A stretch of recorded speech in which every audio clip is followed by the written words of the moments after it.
she says, painting is not separate from life, it is one. It's like asking, do I want to live? And my answer is yes, and so I paint. So, what is art? What does it mean to students today? Is it understood? Is it still relevant? Welcome to Student Talks, where we ask students their understanding and insights towards certain subjects regarding the world of art. Today we discuss abstract expressionism. Here with me, I have students Kylene Lee, Shaina Jane Kanyamake, Andrea Ong, and Denise Abelar from class ABM12-A Group 7. I'm Janelle Huang, and I'll be the interviewer and host of today's video.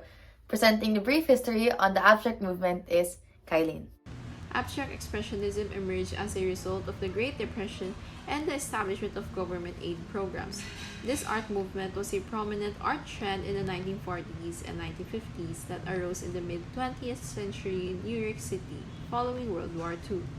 It was divided into two distinct styles, color-filled painting and action painting.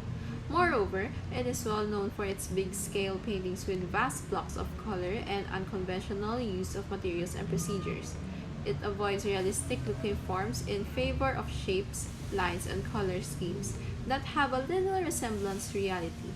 Besides, they were influenced by Cubism, Surrealism, and existentialism, and shared aesthetic and philosophical interests, including Marxist concepts of social and economic equality.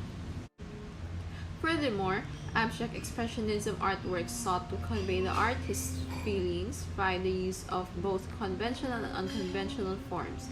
It was influenced by current modernist movements and deviated from established modernist painting rules by preferring all-over composition and near-total abstraction of subject matter. Additionally, minimalism emerged as a reaction to abstract expressionism, rejecting the painting technique and subjective meaning of abstract expressionism in favor of capturing the essence of an item or shape.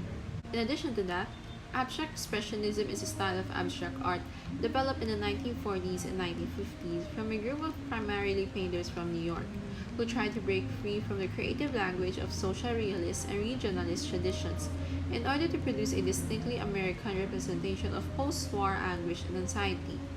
In response to the abstract expressionist movement, various styles of abstract painting evolved in the 1960s, such as geometric abstraction and hard-edge painting. Furthermore, the vast majority of abstract expressionist works contain non-objective images, lack a definite focal point, are enormous in size, and exhibit evident indications of the artist's creative process. Thank you, Kylene.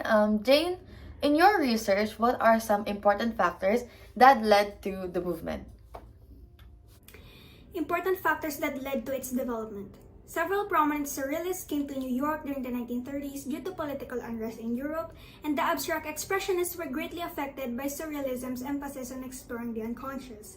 In addition to fostering their interest in myth and archetypal symbolism, it influenced how they viewed painting in itself as a conflict between self-expression and subconscious disorder.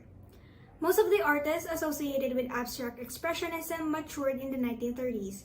They were affected by the communist politics of the day and developed a preference for work that was based on personal experience.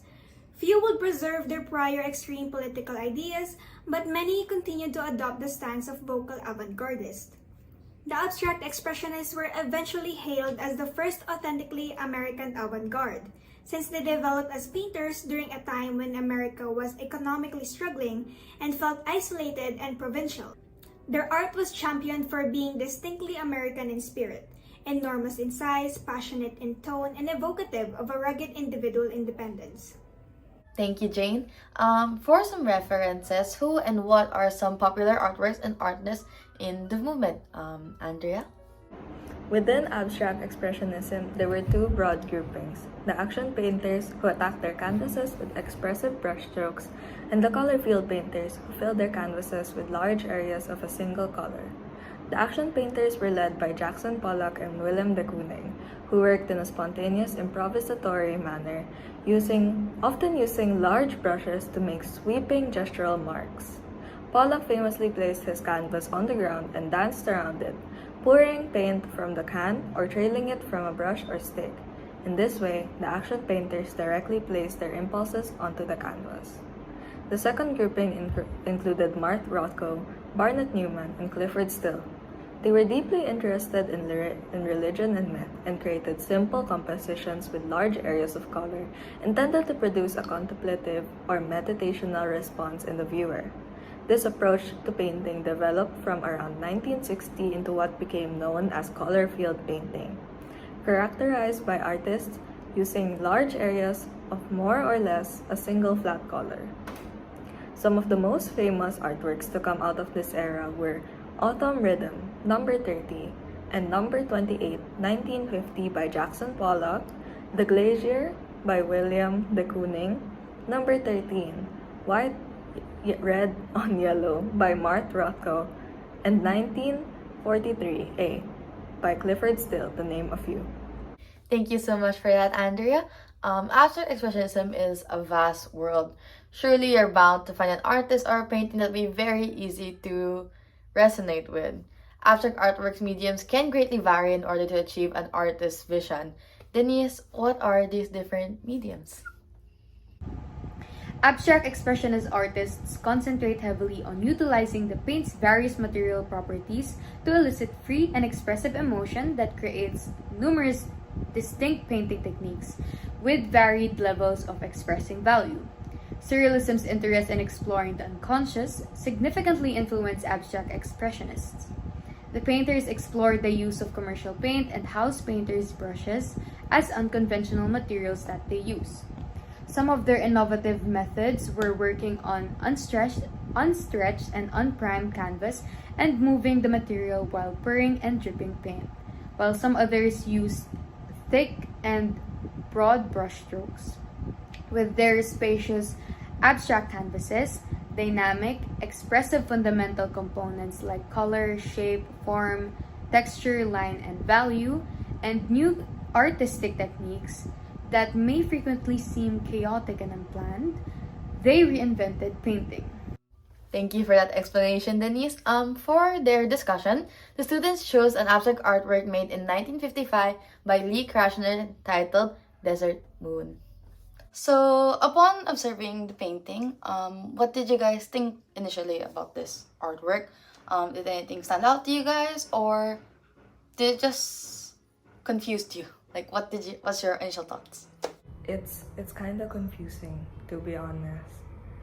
It doesn't look like there's a specific focal point in the piece, if that makes sense.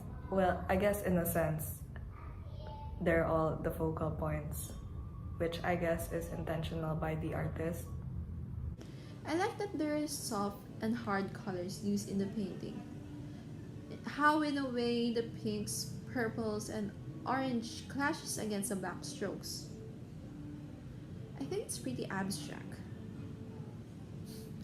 Well, I mean, we are discussing about abstract expressionism, right? That is true. Our subject is abstract expressionism. Do the elements in the artwork work together in your views? Is this so? Why? And why not? I think they do in a way. Many might see it as kind of random, but from the size of the strokes to the color choices, I think it works in its own way. I don't know why, but the black stands out so much to me, and also the detailing looks very intentional. Like you can see by the white outlines and the hot pink sections that everything is put in that shape and space on the canvas for a reason. So yes, I think the elements complement each other very well. That's a fair insight. What is the objective of the artwork in your views? What do you think the artist is trying to convey and trying to do here? I believe the artwork portrays the painter's determination to open up about her experience. Her painting approach is like a dialogue between the painter and the canvas, unleashing ideas from her imagination.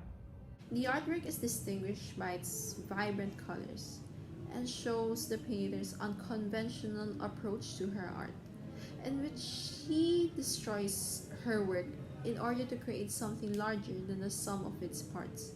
It also shows a collage of oil on paper and canvas, through which she felt a connection to the moon.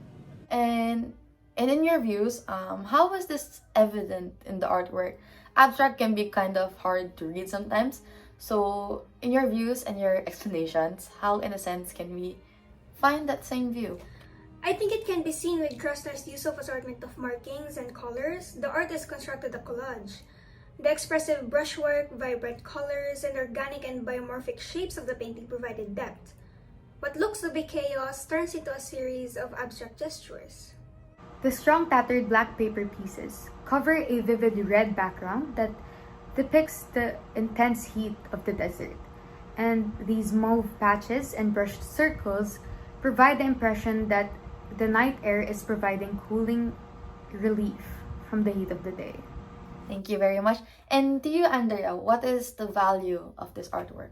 As you know, as Krasner existed in a time where galleries were preferring the work of men, Krasner, however, was more than just Jackson Pollock's spouse, and more than simply his widow or the executor of his estate after his passing. She was also an artist in her own right, especially with the emergence of the women's liberation movement in the 60s. Lee Krasner became a key figure in this movement. She was also a significant figure in American art. Lee Krasner's pieces captured the sense of potential in post-war New York.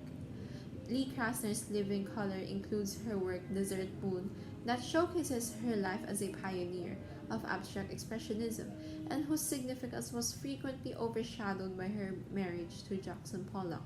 So in your views, why do you think this kind of artwork should be considered as a good piece of art? The odd color schemes that spatter throughout the artwork in verdant sweeps include teals and mochas, vivid pinks and mauves, among others. These merry and dismal tidal waves settle into organic and biomorphic shapes. What first looks to be beautiful chaos transforms into a beautifully organized series of abstract gestures. I would also like to add that Krasner's paintings are direct and vigorous. It demands sight between the artist and the viewer. It demonstrates Krasner's unwavering devotion to art that finally received its deserved recognition after being hidden behind her late husband's shadow. And as viewers, we get to witness her own sense of wonder. From her own words that painting is as miraculous as any natural phenomenon, as say a lettuce leaf. So I would like to thank every single one of you for all of your insights.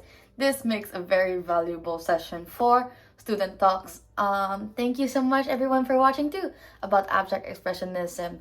I hope you guys gain some insight from these students and kind of get encouraged to explore the world of abstract expressionism art. So make sure you guys like and subscribe to our channel and like our videos too. And we'll see you guys in our next video. Once again, here are the students' names and I am Janelle Huang. And I'll be seeing you guys in the next video of Student Talks. Thank you. Thank you so much for listening and see you next time. Bye!